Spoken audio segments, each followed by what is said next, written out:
Bayangkan sebuah era di mana kualitas musik tidak diukur dari seberapa kecil ukuran filenya, melainkan dari seberapa presisi putaran pitanya.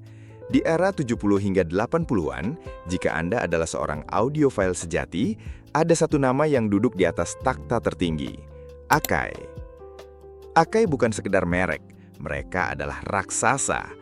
Mereka adalah pionir yang teknologinya begitu diakui dunia, sampai-sampai pada tahun 1980, di tengah memanasnya Perang Dingin, Akai ditunjuk sebagai pemasok resmi peralatan video untuk ajang olahraga paling bergengsi di dunia, Olimpiade Moskow. Di Indonesia, memiliki perangkat audio Akai di ruang tamu bukan sekedar hobi, itu adalah simbol sosial. Teknologi glass and crystal head mereka digadang-gadang tidak akan pernah aus seumur hidup. Mereka mengalahkan batas waktu. Namun, jika teknologi mereka begitu abadi, mengapa merek ini tiba-tiba lenyap dari peredaran? Kemana perginya sang raksasa merah ini sekarang? Mengapa merek yang dulu bersanding dengan Sony, Panasonic, dan Pioneer ini kini hanya menjadi nama yang ditempel pada produk-produk elektronik murah di pinggiran toko?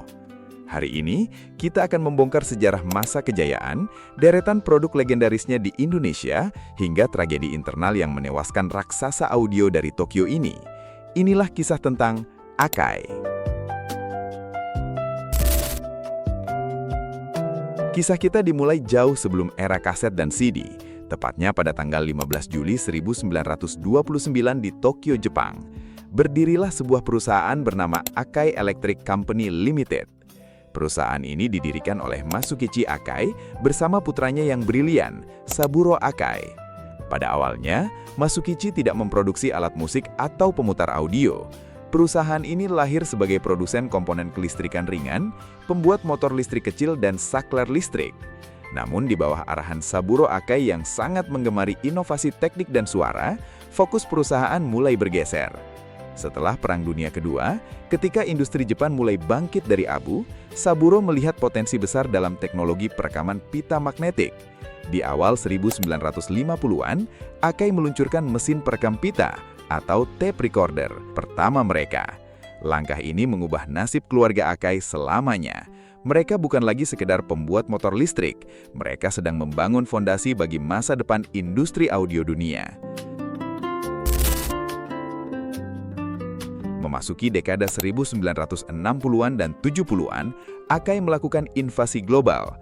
Masalah terbesar pada tape recorder saat itu adalah head, atau kepala pembaca pita magnetik yang cepat aus karena terus-menerus bergesekan dengan pita kaset.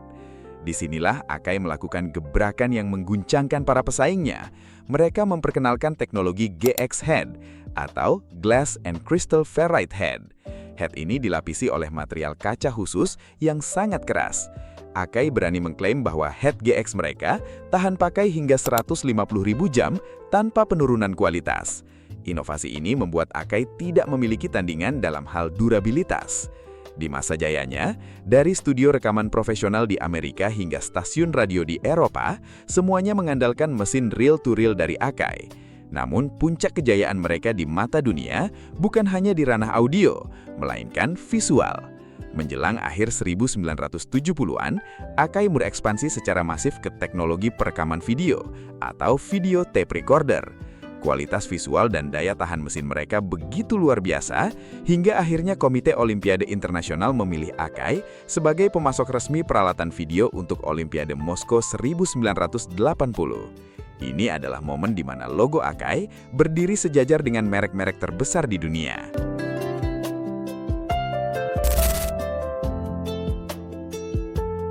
Popularitas global ini merembes kuat ke Indonesia. Di era 70-an akhir hingga awal 90-an, jajaran produk Akai adalah barang wajib bagi para pecinta teknologi tanah air. Akai seri GX atau Reel-to-Reel Tape Deck. Ini adalah holy grail bagi kaum audiophile.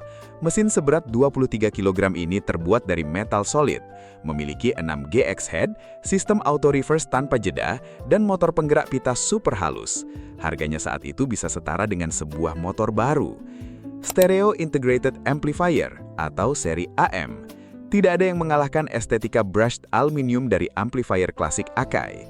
Seri ini merajai tahun 1970-an akhir dengan daya murni 65 watts per channel pada 8 ohm dan total harmonic distortion yang sangat rendah. Knop putarnya yang berat dan solid memberikan kepuasan taktil yang luar biasa saat memutar volume. Speaker monitor raksasa atau seri SW. Untuk mendampingi amplifier mereka, Akai memproduksi kabinet speaker berbahan kayu walnut asli yang mewah. Suara bass mereka mampu menggetarkan kaca jendela rumah tanpa sedikit pun kehilangan detail pada frekuensi tinggi. Direct Drive Turntable atau seri AP. Di era piringan hitam, Akai melawan raksasa lain dengan seri turntable seperti AP33.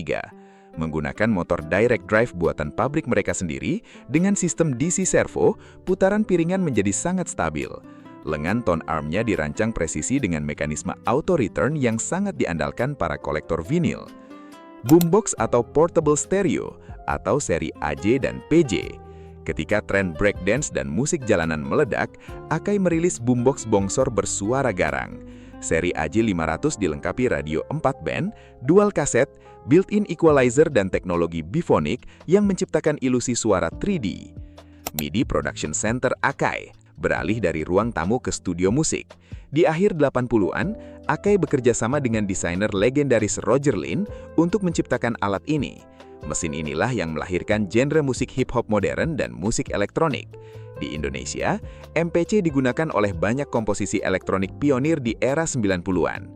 Televisi dan VCR, Akai tidak hanya menguasai suara, tapi juga visual. Televisi tabung mereka, khususnya varian 20 hingga 29 inci, menggunakan teknologi Infarmask untuk kontras warna yang ekstrim. Di sektor video, video kaset recorder seri VS sangat ikonik. Mekanik loading pita buatan Akai terkenal sangat bandel dan jarang rusak. Namun, Akai tidak berada di medan perang sendirian. Di kategori kaset deck, mereka dihadang Nakamichi lewat seri Dragon-nya. Di pasar reel-to-reel, mereka harus sikut-sikutan dengan Tiak dan Pioneer. Sementara Sony dan Panasonic terus menekan pasar lewat produksi massal. Disinilah letak tragedi sesungguhnya mulai terbentuk. Saat Pioneer gencar berinovasi dengan Laserdisc dan Sony melesat dengan Walkman serta format digital CD, Akai terlalu asyik menjadi raja di dunia pita magnetik. Keterlambatan adaptasi inilah yang kelak akan membuka jalan bagi bencana yang lebih besar.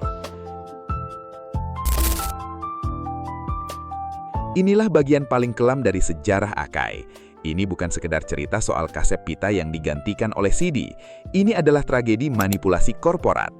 Memasuki tahun 1990-an, penjualan audio analog menurun drastis. Akai mulai kehabisan uang.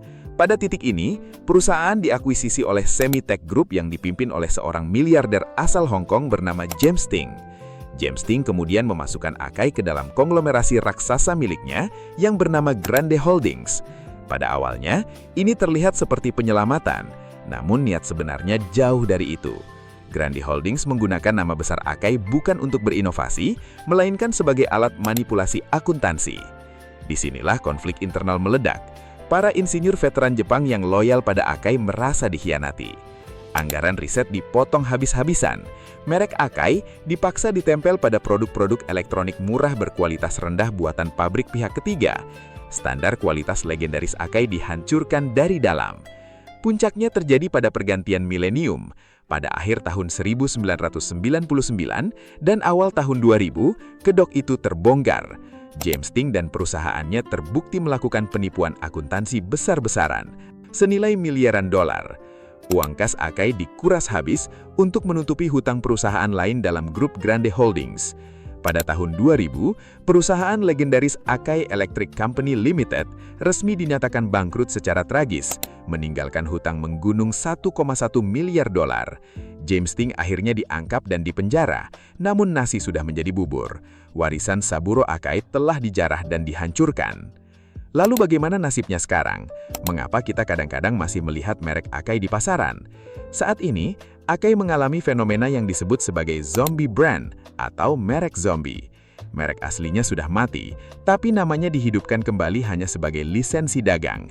Saat Grande Holdings runtuh, hak atas nama Akai dijual secara terpisah. Akai Profesional, divisi studio musik, pembuat MPC, dibeli oleh InMusic Brands asal Amerika dan masih sukses memproduksi instrumen elektronik modern hingga sekarang. elektronik rumah tangga, lisensi nama disewakan ke pabrik independen. TV, AC, atau mesin cuci berlogo Akai saat ini hanyalah produk OEM atau sekedar tempel stiker merek tanpa ada kaitan dengan perusahaan asli Jepang era 80-an. Kisah Akai adalah pelajaran pahit dalam dunia korporat, sebuah bukti bahwa inovasi teknologi sekelas Glass and Crystal Head yang diklaim tak bisa hancur, pada akhirnya tetap tidak bisa bertahan menghadapi keserakahan manusia dan manipulasi finansial. Bagaimana dengan Anda? Apakah Anda punya kenangan dengan produk audio dari merek ini? Coba tuliskan di kolom komentar produk Akai apa yang paling memorable bagi kalian. Jangan lupa like dan subscribe agar kamu tidak ketinggalan arsip sejarah nostalgia teknologi yang membentuk dunia kita hari ini. Sampai jumpa di video berikutnya.